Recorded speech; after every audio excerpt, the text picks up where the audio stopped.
Again, Shabbat Shalom, everyone. Ask most Jews of almost any age, what is the summation, what phrase, what verse, what statement best encapsulates the core message of Judaism? And almost everyone will answer the Shema. From the very youngest age of our children, they learn this phrase, taken from the book of Deuteronomy.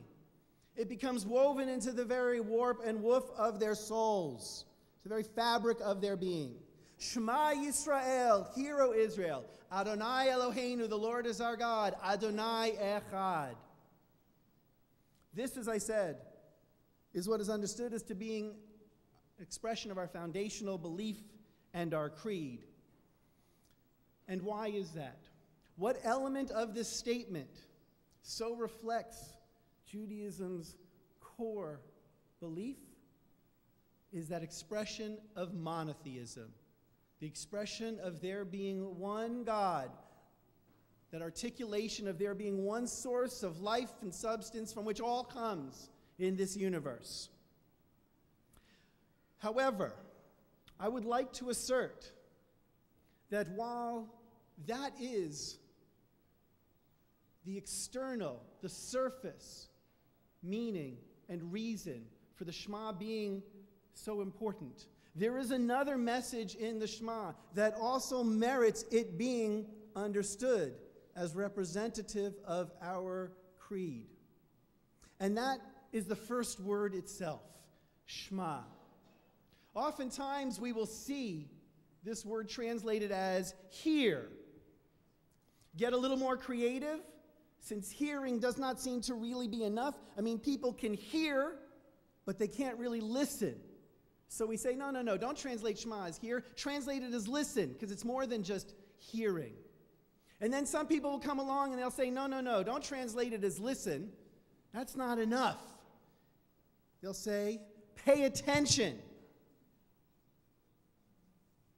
But one of my teachers recently shared with me that his translation of the Shema is not only hear, not only listen, not only pay attention, but he translates it as internalize. Internalize that the Lord is our God, the Lord is one.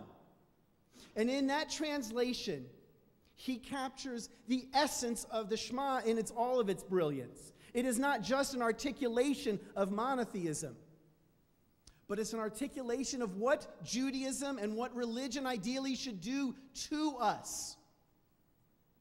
It should transform us. Religion at its optimal changes us, challenges us to become better people, challenges us to go from being just nice, decent folk to actually being good, holy beings. When we understand Shema in this way, when we understand the purpose of religion of Judaism is to cause us to transform and better our souls, we have a powerful insight into a dynamic that unfolds within this week's Torah portion. As I mentioned before, in this week's Torah portion, we have what is referred to as the incident of the golden calf. As I mentioned in my charge to Laurel, here were the Israelites waiting at the foot of Sinai for Moses to come back. And he tarries, and he doesn't come back quite when they expect. And in their anxiety and in their panic, they turn to Aaron and they say, "Make for us a god for this man Moses. We know not what has become of him." And so Aaron will make a god, will make a physical manifestation in the form of this golden calf, and he'll say, "Hear, O Israel, here is your God who took you out of the land of Egypt." And the next day the people will come forth and they'll worship. And God will see everything that's happening. And the Lord of the universe will get, shall we say, a bit irked. Quite irked, in fact. So irked that God says, "Okay, that's it. Go down now. Go down because I'm about ready to destroy this people.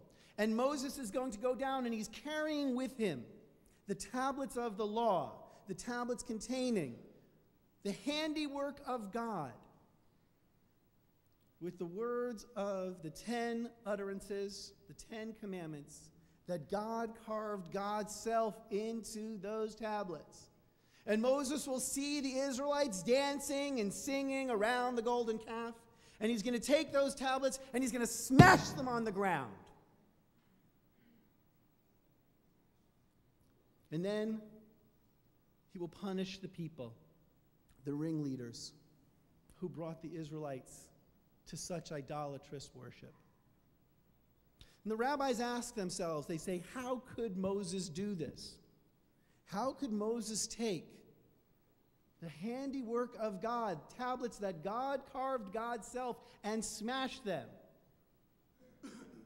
What possibly justifies this? For if one considers it, those tablets were the only handiwork of God that the Israelites would have ever seen. All the miracles were actions that done and they passed. But here was actual godly artwork, if you will. And Moses shatters it. What could possibly justify it? On the surface, the most obvious answer is Moses was angry, furious at the people. Committing this kind of idolatry was akin to adultery. It was akin to adultery because here the people were cheating on God.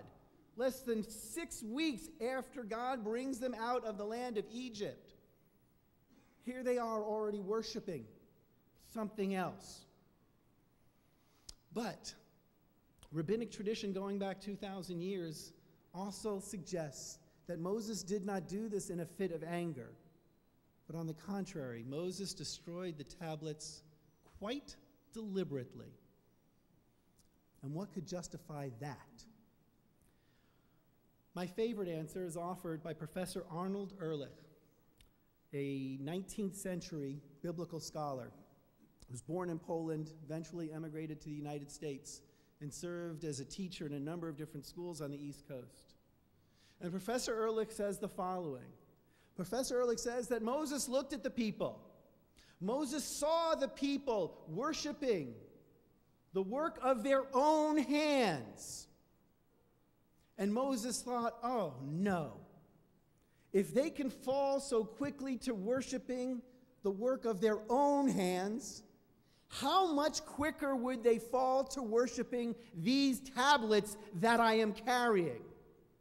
How long would it take before the people look at these tablets as something sacred and divine in themselves and start bowing down to these tablets? And realizing the propensity of the people already to worship that which is physical, and realizing that he carried the most powerful physical embodiment of holiness, Moses destroys the tablets, lest the people start worshiping them as well.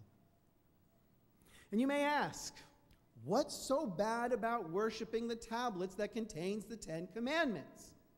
Why is that such a sin? That isn't idolatry in terms of cheating on God. On the contrary, that's bowing down and worshiping that which God has created. Why is that such an issue? And I will suggest the following: that worship of external forms of holiness, like the tablets, does not require change on our part. When we worship the external, when we engage in external acts, such as worship, such as prayer, in and of itself, that doesn't make us better people. On the contrary, our external worship, the external rituals that we often participate in, are used as substitutes for real internal transformation. We feel if we but do this particular form, if we follow this particular rite, that somehow we are okay with the world. But I will suggest that that is contrary to Judaism's central message. That is contrary to what it means to Shema, to listen, to hear, to pay attention, to really internalize. We are not meant to build institutions out there for the sake of those institutions in and of themselves. The most important institution we build is in here. This is where it matters most.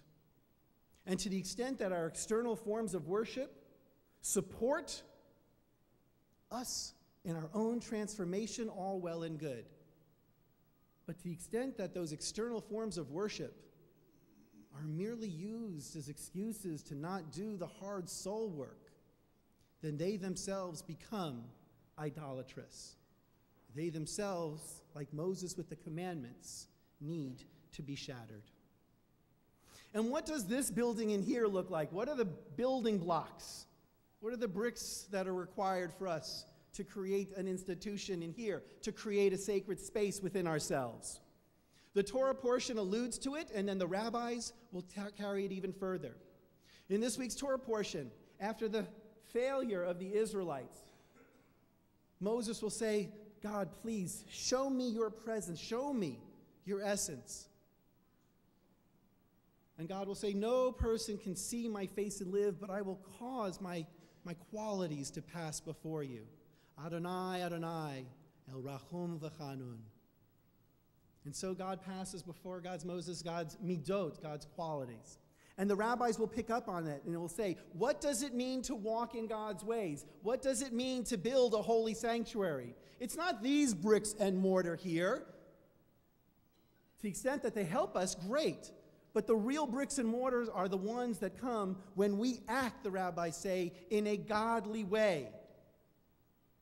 Af hamakom rachom v'chanun. Just as God is compassionate and gracious, so too we must be compassionate and gracious, say the rabbis, quoting from our Torah portion. Af HaKadosh Baruch Hu, just as the Holy One, tzaddik b'chol derachav, is holy, is righteous, is fair and just in all of God's ways, so too we need to be just and fair with the people around us. Af HaKadosh Baruch Hu, just as God, chasid b'chol ma'asav, is loving in all of God's deeds. We too, being created in the image of God, have the ability to be loving with our deeds. Want to build a holy place? Want to build something that will not fall and become idolatrous? This is the way we need to do it. We, created in the image of God, must become compassionate, supporting and sustaining the people around us. We must become fair and just, seeking what is right for people, not because it serves our interests, but because it is fair. Want to build something that lasts? We must be loving and giving to the people and to the world around us. That is the kind of building that ultimately we need to create within our hearts. Reinhold Niebuhr, a Protestant theologian of the 20th century, wrote that the purpose of religion, and I think this is perfect for Judaism as well, but the purpose of religion is to comfort the afflicted and afflict the comfortable. We're okay with the first part. We're mostly, on average, I think, pretty good. As individuals, as a congregation, as a community, about reaching out to those who are afflicted. Pretty good, not great. Let's not get too full of ourselves. There is more to do. There is so much pain in the world, so much hurt. But we're okay at it, with room for improvement.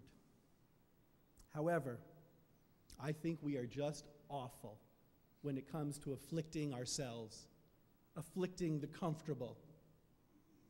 We're quite pleased with who we are for the most part. We're pretty satisfied that we're decent, and we often do not realize that that is not sufficient.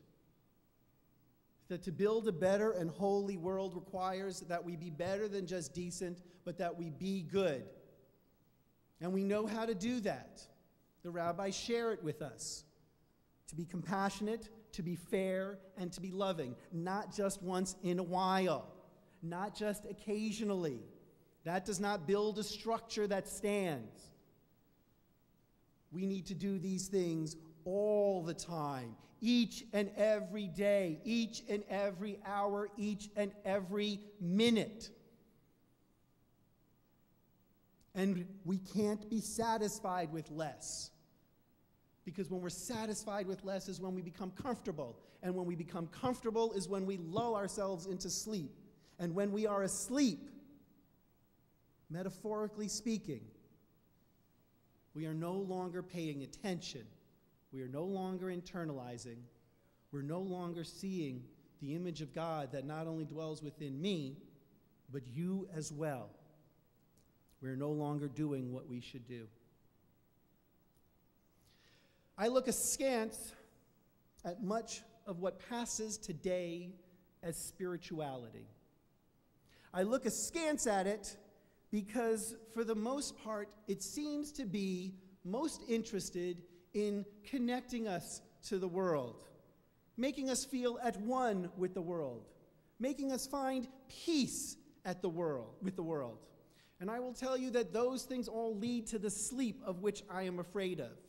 And I believe that the fundamental principles of our tradition are, in fact, the opposite.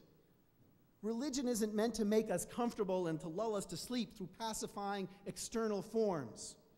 The purpose of religion and the purpose of Judaism is to agitate us. We're to be bothered. We're to be irritated. We're to be uncomfortable. Because I am not who I should be, and neither are you, and therefore neither is this world. And the world will not change, and I will not improve, and neither will you, unless we are bothered, unless we are uncomfortable. The rites and forms and external manifestations of our worship, of our religion, are meant to waken us up and remind us to look at the image and the face of God that exists in all other people, to reach out to help them, so that we can build a place in our hearts and our lives through our actions, so that we may create a truly holy place in this world. And so the Torah portion asks, and the Shema begs this question each and every time we say it. Have you really listened today? Shabbat Shalom, everyone.